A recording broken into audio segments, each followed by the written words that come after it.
And you've only got 2 weeks left of the nutrition challenge. So only one processed food allowed this week, and then no processed food allowed next week. So I know that's going to be challenging for you guys, but it is for your benefit. And guys, again, keep in mind where you're at, relatively speaking, on this challenge. If no more than one processed food is like a black diamond for you relative to a bunny slope, if we kind of use that skiing metaphor, then we're not doing the black diamond. Find something that is somewhere in the middle between that black diamond and that bunny slope. But see if we still have sugar cravings, try and lean in on, eating whole food fruits instead of eating, processed bars and things like that, to take care of those sugar cravings, because Mother Nature designed those fruits with fiber and all those other good micronutrients the way that it did intentionally. So, I never heard of anyone overdoing it on, strawberries or something like that. So think about leaning in on those fruits instead of processed foods for these last couple of weeks of the challenge, and see, how your body responds. Do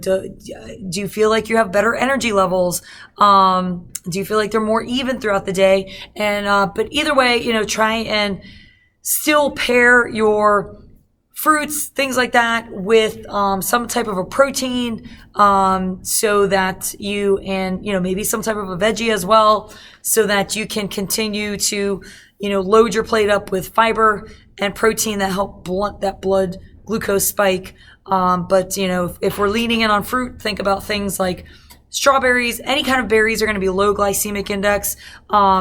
Other fruits, which I still would say, not off limits, but fruits like bananas or mangoes, those are going to be higher in sugar. So not off limits, but try and lean in a little bit more on those low glycemic index fruits if we can. And maybe you incorporate it in something like a Greek yogurt as your mid-afternoon snack.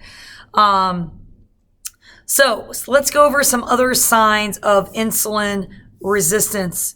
Do we have any family members, or maybe, hopefully not ourselves, if you have a waistline over 40 inches in men, or women, if your waistline is bigger than 35 inches? That can definitely be a big sign of insulin resistance, that our body is not properly utilizing the glucose that we're consuming in our food, and properly converting it and storing it as energy, and instead storing it as fat. And then you've got these, where you've got low energy and you're not tapping into that stored energy at all, because of this metabolic syndrome that we have with insulin resistance. If you have high blood pressure, so if it's 130 over 80 or higher, that can be an indicator of insulin resistance. And again, the blood sugar levels, cholesterol can also be an indicator of insulin resistance. And even dark patches of velvety skin called acanthosis nigricans. I'm not sure if I'm saying that right. But and that's probably where a dermatologist can help you identify that. But if you've noticed any dark skin patches and your energy levels are way off, your blood pressure's off, you've got a large waistline, that can be an indicator, strong indicators of insulin resistance. So how do we counteract insulin resistance? How do we go from being insulin resistant to being insulin sensitive, so that our body quickly, is sensitive to insulin and properly uptakes the glucose that we're consuming and storing it as energy? So we do things like exercise. So I think a lot of you are doing a really great job of that. So that's definitely a piece of the puzzle. So it's recommended that you do at least 30 minutes a day of moderate exercise. And here's where, again, I've challenged you guys to doing 10 minutes of walking postprandial.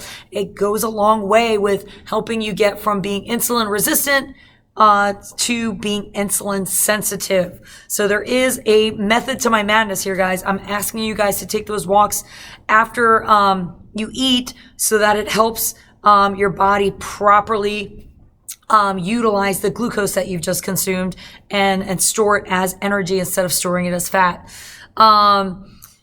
If we're not at a healthy weight, then obviously trying to get to a healthy weight by eating a healthy diet, which consists of, as we've talked about before with your nailing your nutrition, vegetables, so that we're getting our fiber in, and getting plenty of protein in. So again, I have a method to my madness here with what I've challenged you guys with as far as the Nailing Your Nutrition Challenge. All of the things that I've challenged you with in the challenge will help you go from being insulin resistant to becoming insulin sensitive again. And then, you'd have to talk to a doctor, but if we have really big issues with being insulin resistant, then you can go the medication route, but why not tap into your natural ways through diet and exercise? So you have all the tools available to you guys. You've got unlimited camps. You've got all the information that you need in the Nail Your Nutrition packet that will help you reverse insulin resistance into insulin sensitivity. So let's talk about why you don't want to be insulin resistant. It's obviously you're gonna have high blood sugar, which is gonna just wreak havoc in your body. And then you're gonna have those wild swings from going from high sugar to extreme low blood sugar levels. And then some people, might say that they're hypoglycemic.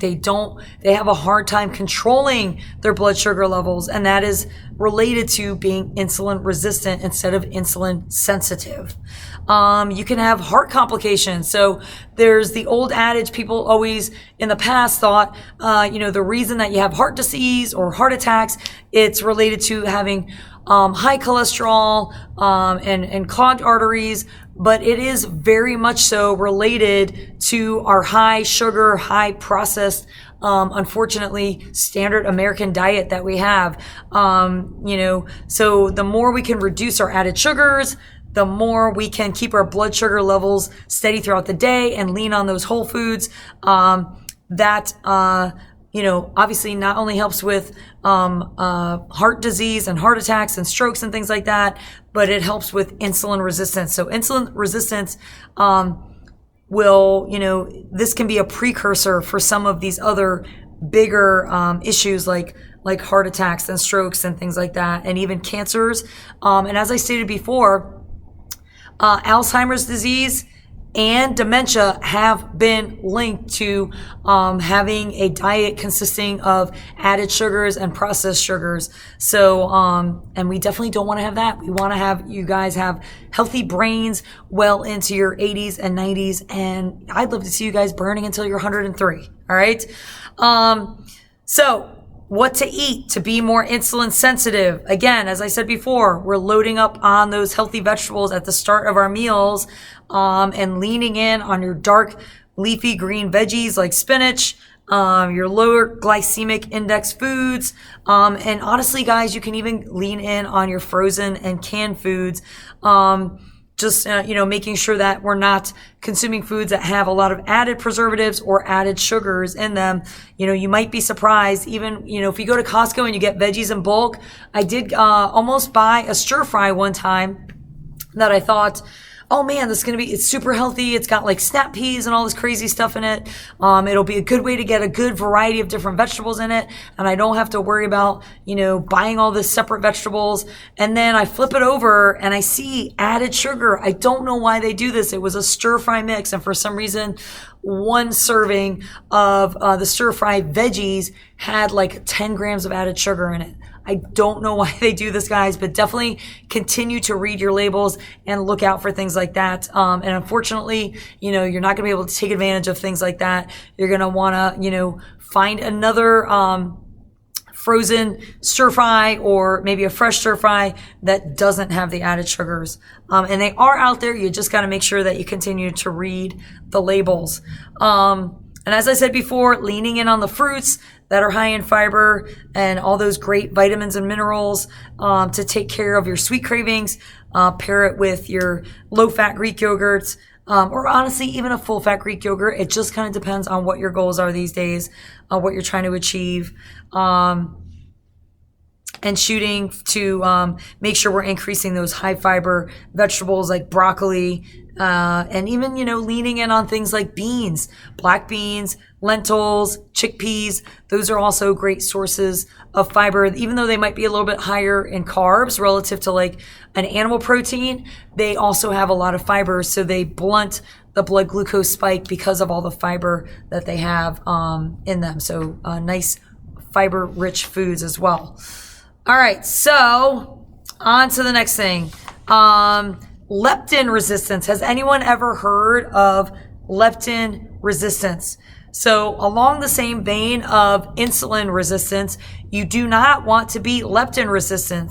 Leptin is a hunger hormone that lets you have that feeling of satiety. So when we're leptin resistant, we might have a full plate of food and still not feel satisfied. So your brain doesn't, they say that after you eat, you should give yourself about 20 minutes for your brain to register you're feeling full. But if we are leptin resistant, we actually don't feel full even after having a full plate of food. And a lot of times it can be tied to having insulin resistance, because again, our body has become resistant to the pancreas putting the insulin out and trying to uptake that glucose and store it as glycogen. But it can also be related to not getting enough rest. It can be related to having too much stress, and eating too many of the wrong foods. So, and I don't know about you, but I definitely have gone through phases where I've been leptin resistant, and a lot of it has to do with not getting enough sleep. I definitely went through a phase where, as a lot of you guys well know, I lead those early morning camps at Largo, and I was not going to bed early enough, and I definitely would be hangry throughout the whole day, even though I might even have a fairly healthy nutrition game plan, bring my food, but sometimes I wasn't meal prepping. So it was a combination of getting too little sleep, being too stressed out, and then not having whole foods on hand and thinking that I could make it through my whole morning shift without having whole foods ready to go for me. And then by the time I was actually able to eat, there was not enough food to actually make me feel satisfied, because I had the combination of not enough sleep, being stressed out from not enough sleep, and, not having a regimented meal plan, maybe having too much on my plate with, running the gyms and stuff like that. And then again, not game planning properly, and maybe leaning on like something like a protein bar instead of having a proper breakfast. So, the combination of the three, I definitely found myself being leptin resistant. And by the time I would get home at like noon, or maybe, even later than that, I would eat something healthy. I would have a salad with some good healthy Primal Kitchen dressing, but it still would not be enough for me, and I would still feel hangry after that. And it was because of that leptin resistance. So, guys, if there's any of you out there that you feel like you might be going through that right now, where you're feeling hangry and there's nothing that satisfies you, and you do feel like you're eating whole foods, definitely feel free to reach out to me, and we can game plan on how to reverse that leptin resistance to get you to be leptin sensitive again. So very similar to insulin resistance and sensitivity. You want to be leptin resistant so that when you eat food, you actually feel satisfied from it. So what are some strategies that we can utilize there? Number one, get adequate sleep. And I know, easier said than done when we have kids and lots of different responsibilities, but we really do need to prioritize sleep as much as we can. It's really, really important. It sets the day off on the right tone, and lack of sleep can obviously, or maybe not so obviously, affect your blood glucose levels. So lack of sleep can affect our insulin resistance as well. So sleep is really, really, really important, guys. You gotta make sure you're getting enough sleep. And then we need to be looking for ways to reduce our stress levels. Okay, so And I think for me, what reduces my stress levels is having a game plan for the week, not just like winging it all the time. So, having a game plan with my food, it definitely reduces my stress levels when I know what my first 3 meals of the day are going to be. And when I, go off of that and when I deviate from that, it causes stress. So I just need to stick to the game plan as much as possible. And that reduces my stress levels. Okay. And then obviously just doing what we can, from, our other responsibilities, kids, work, things like that. The more we can game plan with those kinds of things, and maybe setting a game plan the night before. Okay, these are the top 5 things I want to accomplish the next day, and have a game plan. Set it the night before. It's actually our nighttime routine the night before that sets us up for the success the next day. You should not be waking up first thing in the morning and not having any clue what you're going to do throughout that whole day. You should have something lined up in your phone. I've got like a calendar here where I map out, here are the things that I want to accomplish every day, and I try to stick to it as best as possible, recognizing the fact that there's always going to be someone that throws you off, but you need to have a game plan for the day, every day, and have it set the night before.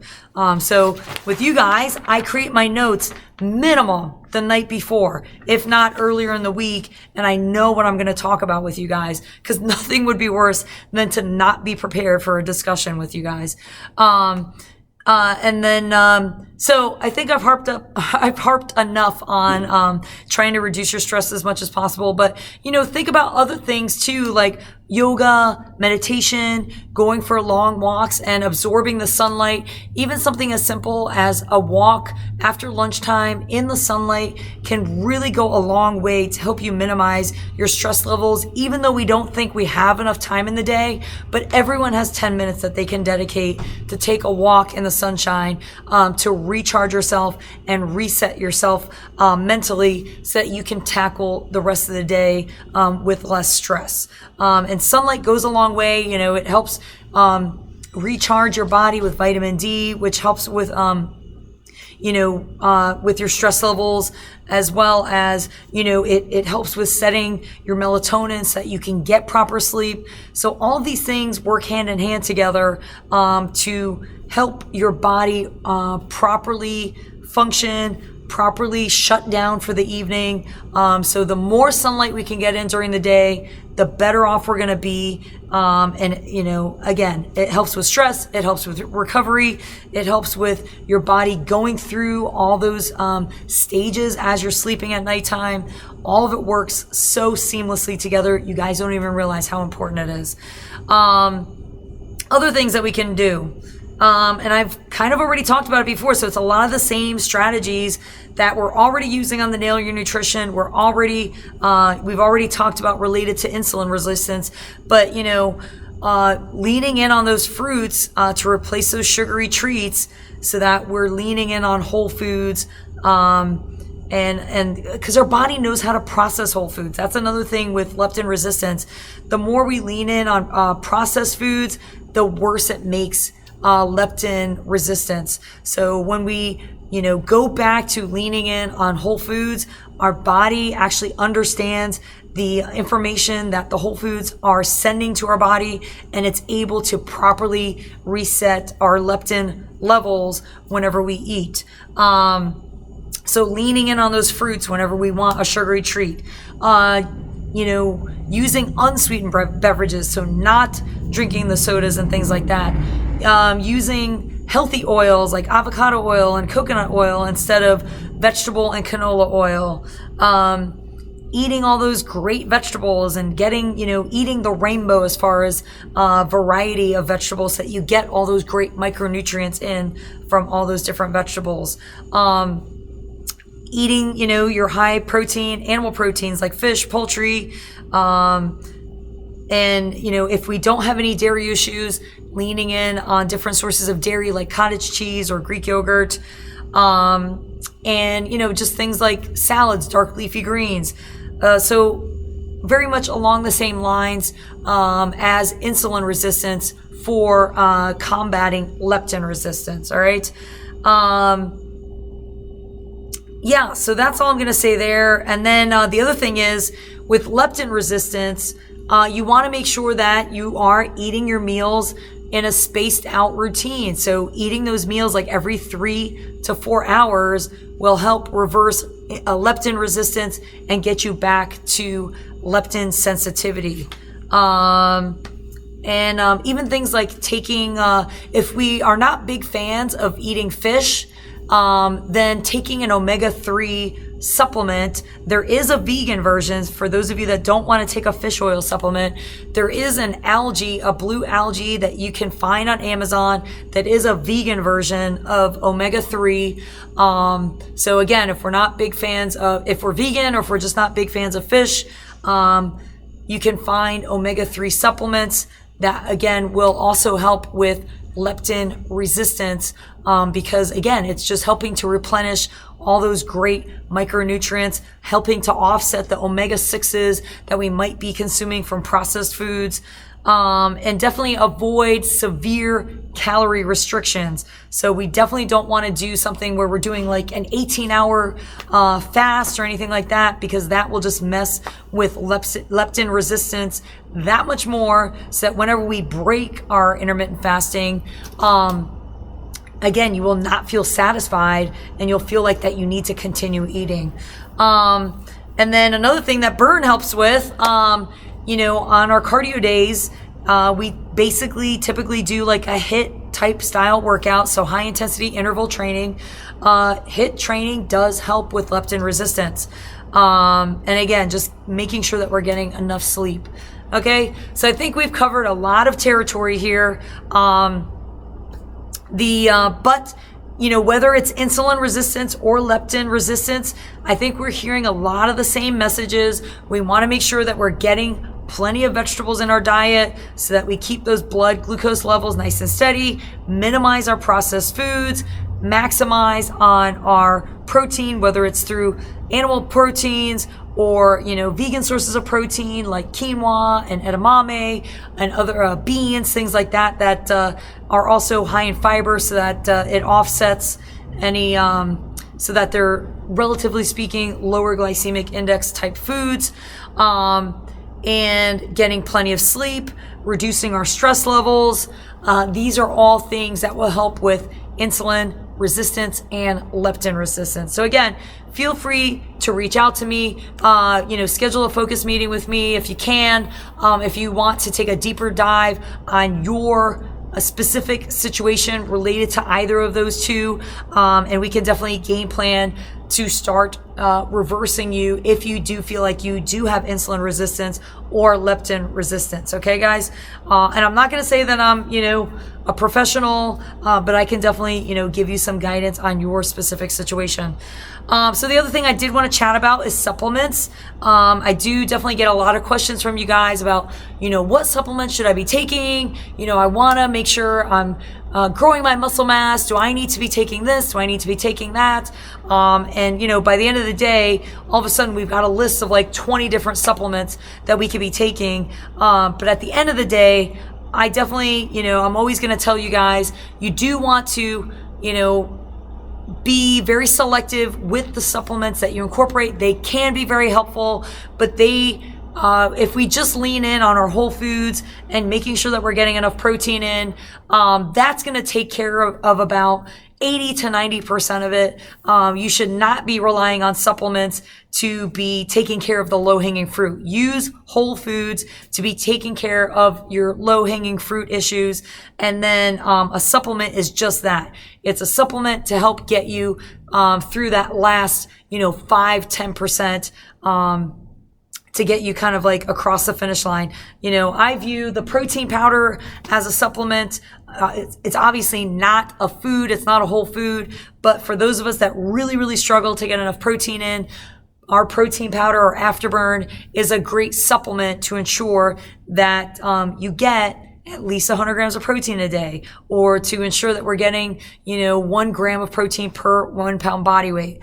So that's, one of the first ones that I would definitely recommend if we're not hitting on our protein goals, before we start getting into other things like creatine or amino acids and stuff like that. If we're not executing on hitting on our protein, that's the low-hanging fruit that we want to tackle first before we explore other types of supplements. But with that being said, I will say, and I mentioned it before, taking a fish oil supplement can be just a great overall health supplement. It's great for heart health. It's great for muscle building. It's great for reducing inflammation. So again, if we're not really good about getting fish in our diet, like at least a couple of times a week, then I would say taking a fish oil supplement or taking a vegan omega-3 supplement is definitely a great one to incorporate on the days that maybe we're not getting fish in our diet. All right. BCAAs. I do think, some of us take a pre-workout. I take the Ignite myself. And that Ignite pre-workout has BCAAs in it. So for those of you that don't know, BCAAs are branch chain amino acids. And the benefit with branch chain amino acids is they are the building blocks for protein. And what does protein do? Protein helps build muscle. So the reason that you would want to take BCAAs pre-workout or intra-workout is because your body does not actually need to digest BCAAs. They go straight into your bloodstream and start the muscle repair process immediately. So that's the advantage with branch chain amino acids. There is some debate between branch chain amino acids and essential amino acids. Essential amino acids are amino acids that your body cannot produce on its own and that you do have to get from either whole foods or from a supplement. So there is debate on whether one is better than the other. Essential amino acids is a smaller subset of branch chain amino acids. So, I don't think you can go wrong with either one. If we do the branch chain amino acids in the pre-workout, you're all set to go. So, and with the Ignite, the additional benefit there is you also get the matcha green tea in there, which has polyphenols and great antioxidants that help with, fighting free radicals in your body. And the thought is there that it helps with cancer prevention. So, because cancer is caused by, free radicals and things like that. So multiple benefits there with the Ignite supplement. You got your BCAAs, you got your matcha green tea, and you're not getting the jitters from like other pre-workouts that have, extremely high caffeine amounts.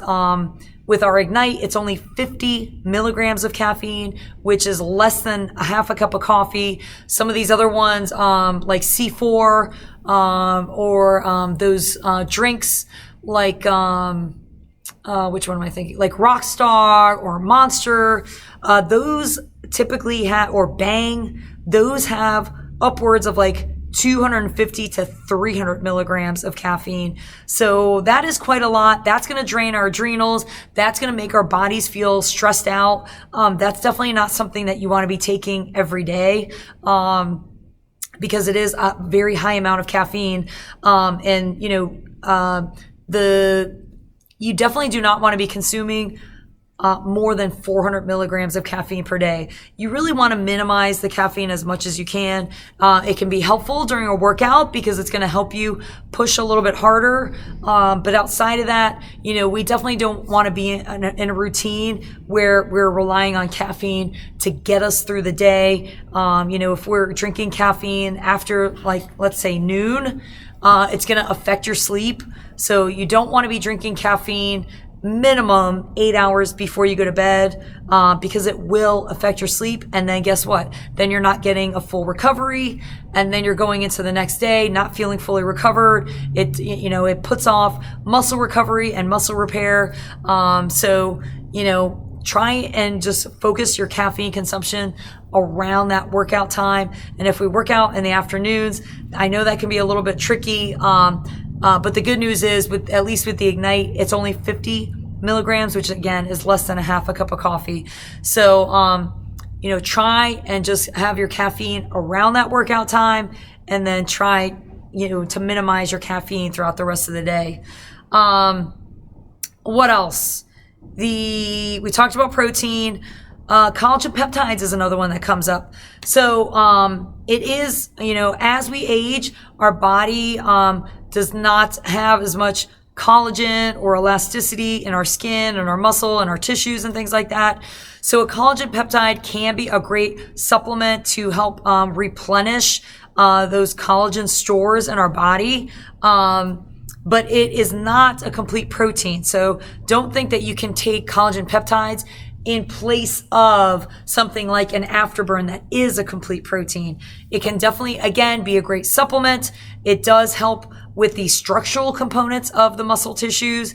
So there is some benefit there to including it in your protein shake to help increase your overall protein. But it would not necessarily replace, it's not a complete protein. So you would have to make sure that you're still offsetting the incomplete protein with other sources of protein to make it complete at the end of the day. Okay. And I definitely would recommend, if you're going to go the collagen peptide route, definitely go with something like a vital protein. It comes that blue canister. I'm pretty sure they sell it at Sam's. I know they have it at Costco. That's definitely one of your better brands if you're going to go that route with collagen peptides. So here's another great one that comes up a lot. Creatine. Should I be taking creatine? I want to try and get, my butt as big as I possibly can. So that one is definitely going to depend. Me personally, I don't take creatine. But if you have already exhausted the protein route, that you're maximizing on the protein, you're being consistent with, hitting on your grams of protein per day, that you have a solid macronutrient profile, that you're lifting heavy every day and you're not seeing any change in your muscle mass, then that's potentially one that can be explored. But definitely, again, make sure to schedule a focus meeting with a trainer so that you can talk through the pros and cons of the creatine. I will say, number one, it's definitely going to make you retain water more. So I know a lot of women typically don't want to feel more bloated. So that will be one of the side effects. But if we're trying to get our butt as big as possible, sometimes, that can be something that you might want to explore. And it is something that your body does create creatine naturally when through the consumption of animal proteins and other protein sources. So, it's not like an essential amino acid where your body has to can't create it on its own. Your body does create creatine. So that's why I'm going to put that in the bucket of, it's not something that's essential, but it can enhance performance. It can enhance muscle build. It just really depends on what your goals are. But if you're just looking to, maintain a healthy body weight, maintain a healthy body composition, and you're not full on in muscle build mode, then I would definitely say, don't lean in on the creatine. That's just my personal opinion. But if you do want to find out more details on that, definitely feel free to schedule a focus meeting with me or any other trainers to kind of talk through the pros and cons there related to your specific situation. So those are kind of like the big big picture supplements that I wanted to go through.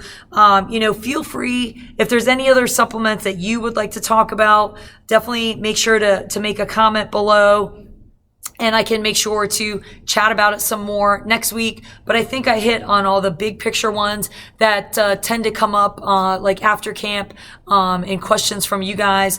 But you let me know if I missed one of them.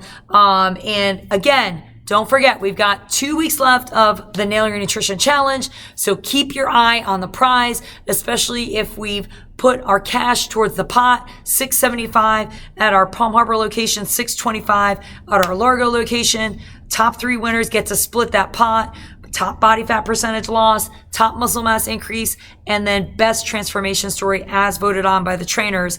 So, even if we don't want to get hung up on the numbers, start thinking about your transformation story and then make sure you submit it before the end of next week so that I can circulate it amongst all the trainers and we can vote on who has the best transformation story at each gym location. All right, guys.